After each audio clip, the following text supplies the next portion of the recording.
नमस्कार दोस्तों, मेरा नाम है नरेंद्र सिंह। मैं आपका स्वागत करता हूं अपने यूट्यूब चैनल नरेंद्र अकेडमी में। आज हम बात करेंगे इकोनॉमिक्स का एक इम्पॉर्टेंट टॉपिक नेशनल इनकम के बारे में, जो आपकी हर एक एग्जामिनेशन में बहुत ज़्यादा इंपॉर्टेंट रोल प्ले करता है और 1 या 2 नंबर का क्वेश्चन आपकी एग्जामिनेशन में पूछा जाता है। ठीक है, नेशनल इनकम होता क्या है?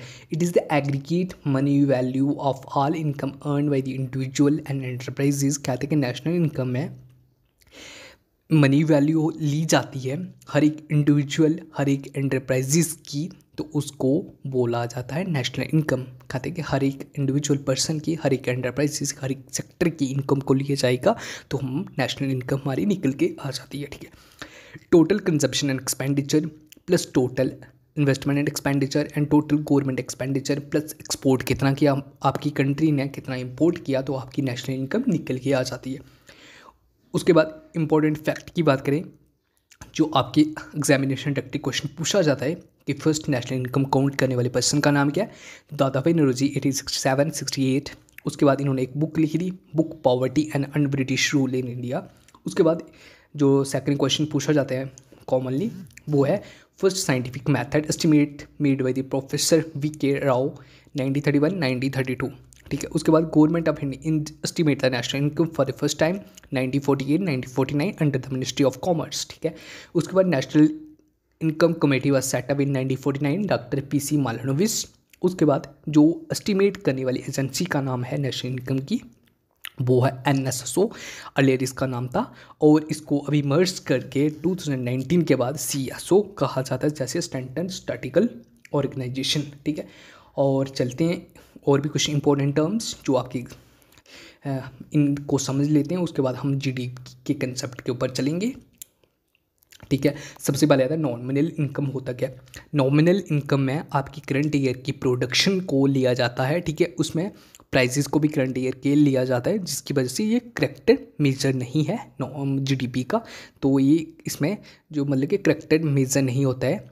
ठीक है, उसके बाद रियल GDP है जो उसका करेक्ट मेजर है। ठीक है, उसके बाद हम बात करते हैं इसके बाद नॉमिनल GDP होता क्या? Refer to current year production of the final goods and service without adjusting inflation, it is not correct for the inflation. कहता है कि इसमें करंट ईयर की प्रोडक्शन, करंट ईयर के प्राइजेस लिए जाएंगे विदाउट एडजस्टिंग द इन्फ्लेशन। कहते हैं कि जिस विदाउट एडजस्टिंग इन्फ्लेशन, तो उसकी वजह से रियल मेजर नहीं होता नॉमिनल इनकम का। ठीक है, इसमें प्राइजेस और जो प्रोडक्शन होगी वो करंट ईयर की ली जाएंगी, और जो मतलब कि इन्फ्लेशन के हिसाब से मतलब कि करेक्ट नहीं होता। जो बेस ईयर क्या सेट किया हुआ है इन्फ्लेशन का 2011 एंड 12, उसके हिसाब से देखा जाता है कि उसके प्राइसेस से आज के प्राइसेस में कितनी प्रोडक्शन में इंक्रीज हुआ जाता है, तो तब जाके आपका रियल GDP निकलता है। जो उसके बाद रियल GDP की बात करें, refer to current year production of the goods and service value at the base year price. Real GDP is correct for the inflation. कहता है कि रियल GDP में क्या होता है कि आपकी जो करंट ईयर की प्रोडक्शन जो होगी वो करंट ईयर की ली जाएगी, मगर जो आपके प्राइसेस होंगे वो बेस ईयर के लिए जाएंगे, जो आपकी इन्फ्लेशन के हिसाब से करेक्ट मेज़र है रियल GDP को मेज़र करने का। ठीक है, और उसके बाद कहते हैं कि जो बेस ईयर है, वो बेस ईयर कौन सा ईयर होता है? Base year it's the year in which price are constant not much fluctuating. वो कांस्टेंट ईयर होता है जिसमें प्राइजेस ज़्यादा फ्लक्चुएट नहीं करते, उसको बेस ईयर बोला जाता है। जो रियल मेजर है GDP को करने का, वो कौन सा है? रियल GDP ही है। उसके बाद कुछ और इंपॉर्टेंट टर्म्स जैसे आता है factor cost, base price and market price. ठीक है, फैक्टर कॉस्ट क्या होता है, कब निकलती है, हम पूरा डिटेल में इसमें बात करेंगे। सबसे पहले तक आपकी जो प्रोडक्शन है, कोई भी सेक्टर है आपका, मैन्युफैक्चरिंग सेक्टर है, वो प्रोडक्शन करेगा तो उसकी जो जितना भी एक्सपेंडिचर आता है उस पर प्रोडक्शन करने में वो आ जाता है। ठीक है, उसके बाद वो आपकी, उसके बाद फैक्टर कॉस्ट, उसके बाद आपके उसके ऊपर लगाए जाएंगे प्रोडक्शन टैक्सेस कितने लगे, उसके बाद आएगी माइनस किए जाएंगे प्रोडक्शन सब्सिडीज़। फॉर एग्जांपल आपको 110 का जो प्रोडक्शन की जो फैक्टर कॉस्ट निकली किसी भी प्रोडक्शन की, वो निकली। उसके बाद प्रोडक्ट की टैक्सेस, जो प्रोडक्शन टैक्सेस लगे वो 2+2 लगा, और माइनस कर दिया प्रोडक्शन सब्सिडीज़। ठीक है, जो दी जाती हैं वो, उसके बाद आपका निकल जाके आ जाता है बेस प्राइस। ठीक है, उसके बाद बेस प्राइस होगा जो, उसके बाद जो बेस प्राइस में जो मार्केट प्राइस किस तरह से निकलेगा, बेस प्राइस 102 है, उसमें ऐड किया जाएगा आपका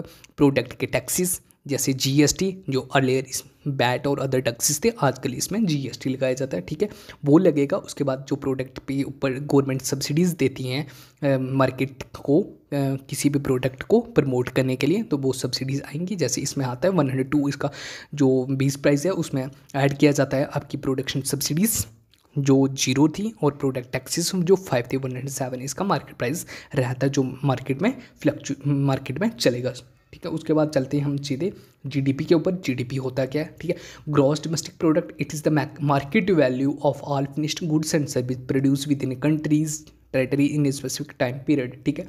इसमें क्या होता है कि जो मार्केट वैल्यू ली जाती है, market value means monetary term है, मनी वैल्यू ली जाती है हर एक फिनिश्ड गुड्स एंड सर्विस की जो प्रोड्यूस हो रही हैं हमारी कंट्री में, ठीक है, कंट्री में एक स्पेसिफिक पीरियड ऑफ टाइम जिसको फाइनेंशियल ईयर बोला जाता है, जो 1 अप्रैल से लेके 31 मार्च तक रहता है। और इसमें जो 20 ईयर लिया जाता है वो 2011 एंड 12 को लिया जाता है। इसमें जो मार्केट वैल्यू ली जाती है हर एक final and goods and service की किसकी ली जाती हैं, फाइनल गुड्स एंड सर्विस की इंटरमीडिएट वैल्यू इसमें ऐड नहीं होती है। उसके बाद चलते हैं हम नेशनल प्रोडक्ट के ऊपर।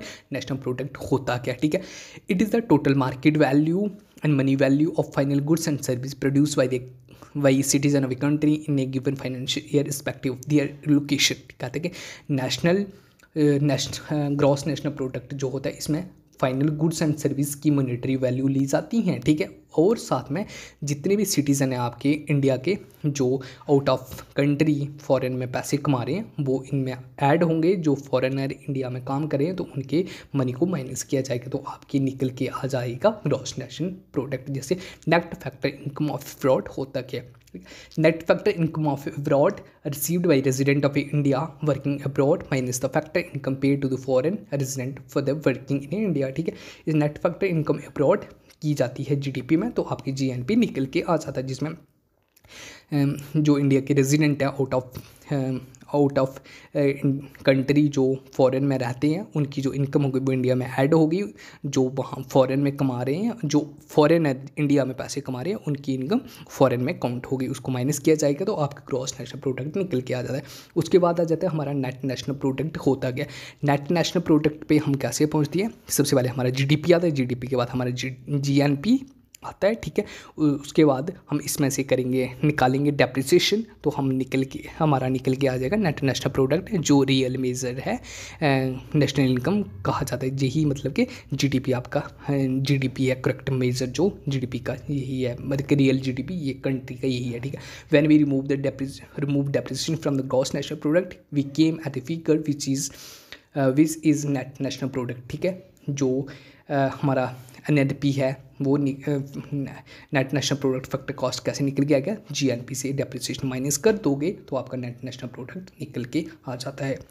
उसके बाद चलते हैं हम पर्सनल इनकम क्या होता है। पर्सनल इनकम क्या होगा, it is the national income जो पूरी नेशनल इनकम जो निकल के आई थी हमारे पास, ठीक है। उसके बाद हम इसमें से निकालेंगे अनडिस्ट्रीब्यूट कॉर्पोरेट का प्रॉफिट, कहते हैं कि जो बहुत बड़ी कॉर्पोरेट सेक्टर है उनको प्रॉफिट माइनस कर देंगे, ट्रांसफर पेमेंट ऐड कर देंगे, तो हमारी पर्सनल इनकम निकल के आ जाती है।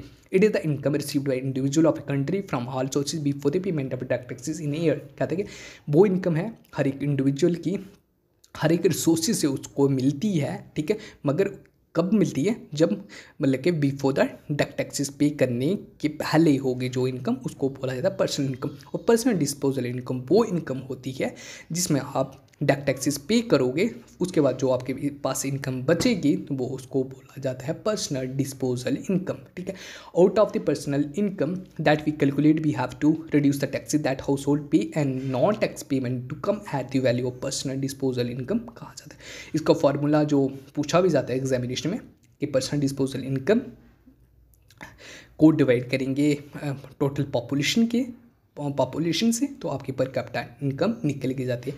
Thank you. प्लीज़ हमारी वीडियो ज़्यादा से ज़्यादा शेयर करें अपने दोस्तों के साथ और हमारे यूट्यूब चैनल को सब्सक्राइब करें। Thank you.